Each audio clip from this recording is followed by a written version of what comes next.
Calvin Guinness.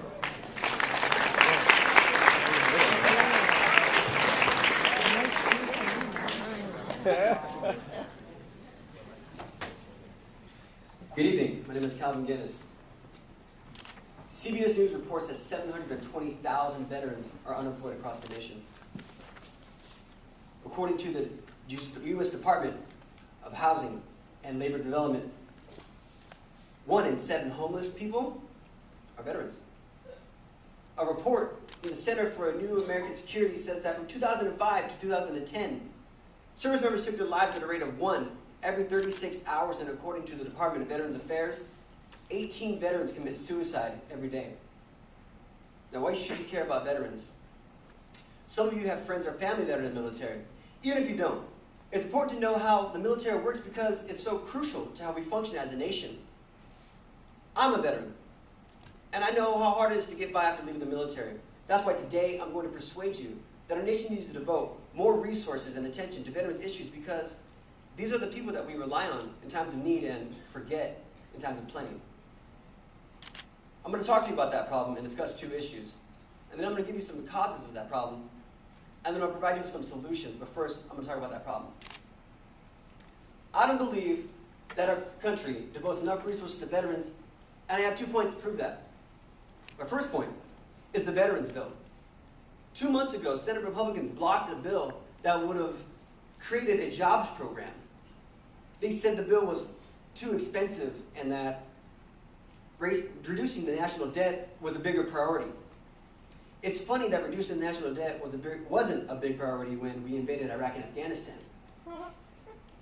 According to the Washington Post, we spent nearly $3 trillion on the Iraq and Afghanistan wars.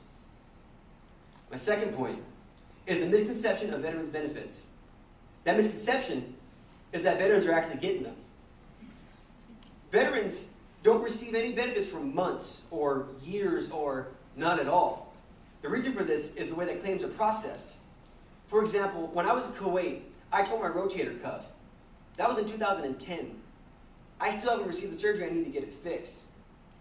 It takes nearly 2 years for any treatment or financial compensation for any medical problems. My uncle, who is an Iraqi war veteran, is entitled to receive free college tuition for his children because he served 20 years in the military. His eldest son has been in college for 2 years, and he hasn't received a cent. The reason for this delay is that there's so little funding dedicated to processing these claims. So now that I've talked about that problem, I'm going to go over some of the causes. To be frank, the public doesn't want to deal with the reality of war. First of all, Americans are tired of Iraq and Afghanistan. Troops often refer to Afghanistan as Forgotistan. They call it that because of lack of media attention. The war consists of a mere 4% of news coverage, according to the New York Times. This is because of lack of interest. Because the public doesn't care about the war, they don't want to hear about the veterans of that war either. Secondly, war is expensive. Professor Blimes, a senior lecturer of public finance at the Kennedy School of Government, estimated that the total cost for treatment and financial compensation to all the veterans of the current war would equal $1 trillion over the next 40 years. These costs just go up as veterans get older. In a time when everyone's trying to cut spending, it's hard to persuade them to spend just a little more on our veterans. So now that we've gone over the cause, I'm going to give you some solutions. Now, of course, there are many things that we can do, but I'm only going to give you 2. My first solution is a financial balance. Senator Patty Murray, a Democrat from Washington, said that putting veterans back to work was the cost of war.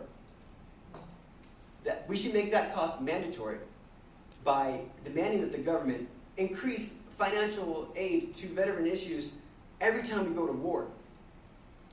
Not only will veterans get the benefits that they deserve, but also it will require us to think more comprehensively about the actual economic cost of going to war. My second solution is awareness. Everyone should make it his or her responsibility to be more informed about how our military works. If more people are interested in the military, then the news coverage will increase, and it won't be so easy to deny the veterans the benefits that they deserve and need. So now that I've gone over the solutions, I'm going to wrap it up. In conclusion, I believe that our nation needs to devote more resources to veterans' issues. Today we talked about that problem and addressed two issues, the Veterans Bill and the misconception of veterans' benefits. I told you that these problems persist because people don't care about the war, and we're not receiving the financial aid that we need to aid our veterans. The only way to rectify this is to become more aware so that it'll shine a light on some of the problems that our veterans encounter, and demand that our government increase the cost of funding so that the amount of money spent on a war equals the amount of money spent on the after effects of it. Now, the entire time that I've been talking, the names that have been scrolling in the background are the veterans who died in Afghanistan alone. I'm asking you to not forget about the people who gave their lives to do the jobs that we told them to do.